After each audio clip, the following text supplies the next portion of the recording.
Detail చూస్తే స్థానిక ఎన్నికల సమరం మరింత ఆలస్యం కానుందా? కులాల లెక్కలు తేలలేదా? రిజర్వేషన్ల అడ్డంకులు ఇంకా తొలగలేదా? అంటే అవుననే సమాధానమే వస్తుంది. ఎన్నికల నిర్వహణపై చిక్కుముడులు వీడలేదు. తెలంగాణలో స్థానిక ఎన్నికల సంగ్రామానికి బ్రేక్ పడింది.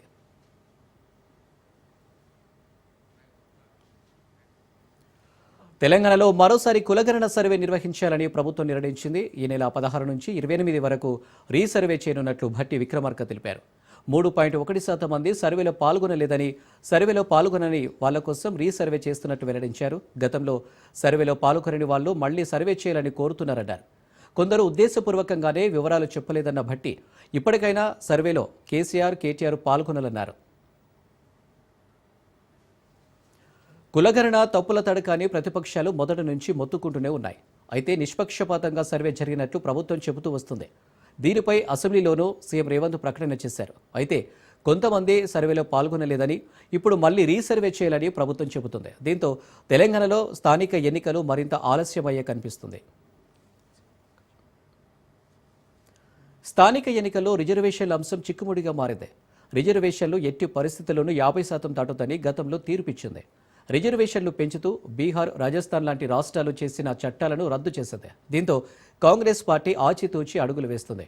కామారెడ్డి డిక్లరేషన్లో ప్రకటించిన హామీకి కట్టుబడి బీసీలకు 42% రిజర్వేషన్లు ఇవ్వాల్సిందేనని రేవంత్ పట్టుదలతో ఉన్నారు. అయితే ఎస్సీలకు 18%, ఎస్టీలకు 10%, బీసీలకు 22% రిజర్వేషన్లు డెడికేటెడ్ కమిషన్ సిఫారసు చేసినట్లు తెలుస్తుంది. మరోవైపు బీసీలకు 42% రిజర్వేషన్లు ప్రకటించిన తర్వాతే స్థానిక సంస్థల ఎన్నికలు నిర్వహించాలని ప్రతిపక్షాలు డిమాండ్ చేస్తున్నాయి. సీఎం రేవంత్ రెడ్డి ఇచ్చిన మాట నిలబెట్టుకోవాలని డిమాండ్ చేస్తున్నాయి.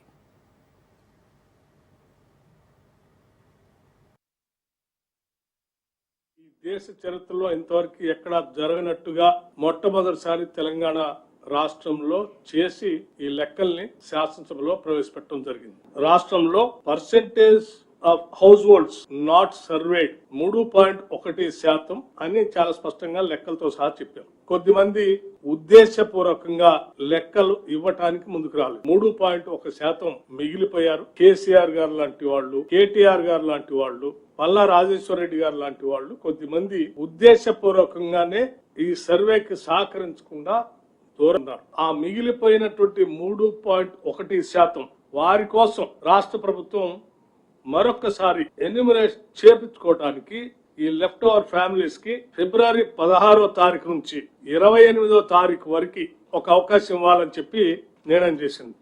ఇలా లెఫ్ట్ ఓవర్ మిగిలిపోయినటువంటి వాళ్ళ టోల్ ఫ్రీ నెంబర్ కూడా రాష్ట్ర ప్రభుత్వం నుంచి అనౌన్స్ చేస్తా ఉన్నాం. మండల వారిగా, డివిజన్ వారిగా గతంలో ఏ రకంగా అయితే ఎన్యూమరేషన్ చేశామో ఆయా మండలాల్లో ఆ మండల్ డెవలప్మెంట్ అధికారి దగ్గర తిరిగి ఆ మిగిలిపోయినటువంటి వాళ్ళు ఎవరైనా వస్తే వచ్చి అక్కడ అప్లికేషన్స్ ఇవ్వచ్చు. ఆన్లైన్ లో కూడా దీన్ని ఉంచుతా ఉన్నాం. ఎప్పటికైనా విజ్ఞప్తి చేస్తా ఉన్నాం కేసీఆర్ గారికి, కేటీఆర్ గారికి, ఇలా మిగిలిపోయినటువంటి వాళ్ళు ఎవరికైనా మరొకసారి అవకాశం ఇస్తా ఉన్నాం. మీరు ఈ రాష్ట్ర జనాభా లెక్కల్లో వచ్చేటట్టుగా చూసుకోండి. ఈ రాష్ట్ర జనాభా లెక్కల్లోకి మీ అందరిని రావాల్సిందిగా విజ్ఞప్తి చేస్తా ఉన్నాం. మరొకసారి అవకాశం ఇస్తున్నాం. రాష్ట్రంలోని మున్సిపాలిటీలో పంచాయతీల పదవీ కాలం కంప్లీట్ అయి ఏడాది పూర్తయింది. ఇంకెంతకాలం ఎన్నికలు పెట్టారని ప్రజలు ప్రశ్నిస్తున్నారు. స్థానిక సంస్థలకు కేంద్రం నిధులు రావడం లేదు, రాష్ట్రము పట్టించుకోవడం లేదు. పాలన లేక స్థానిక సంస్థలు కునారిల్లుతున్నాయి. రాష్ట్రంలో టర్మ్ ముగిసిన మున్సిపాలిటీలు, కార్పొరేషన్లలో ప్రస్తుతం స్పెషల్ ఆఫీసర్ల పాలన నడుస్తుంది. 120 మున్సిపాలిటీలు, 9 కార్పొరేషన్లలో అధికారుల పాలన కొనసాగుతుంది. ఇక పంచాయతీలను పట్టించుకున్న నాదుడే లేరు. మొత్తానికి రీసర్వేతో స్థానిక ఎన్నికలు మరింత ఆలస్యం కానున్నాయి.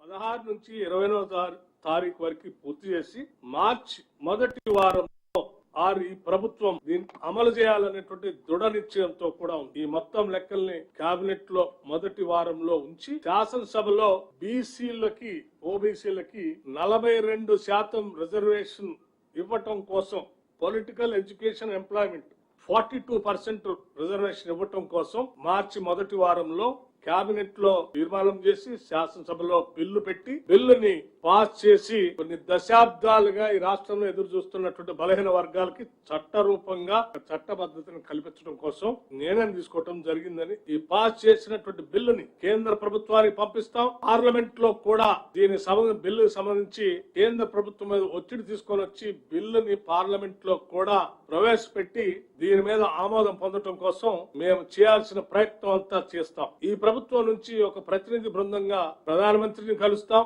ప్రభుత్వానికి కేంద్ర ప్రభుత్వానికి సంబంధించిన పెద్దలందరినీ కలుస్తాం, అట్లాగే పార్లమెంట్ లో ఉన్నటువంటి అన్ని రాజకీయ పార్టీలకు సంబంధించిన నాయకులను కూడా కలుస్తాం. వారందరి మద్దతు కూడా కూడగడతాం. వారందరి సహకారంతో పార్లమెంట్ లో కూడా దీన్ని పాస్ చేయించుకొని పూర్తి చట్టబద్ధత, దశాబ్దాల చిరకాల వాంఛైనటువంటి ఓబీసీల కళలను నిజం చేసే ప్రక్రియని మొదలు పెడతాం.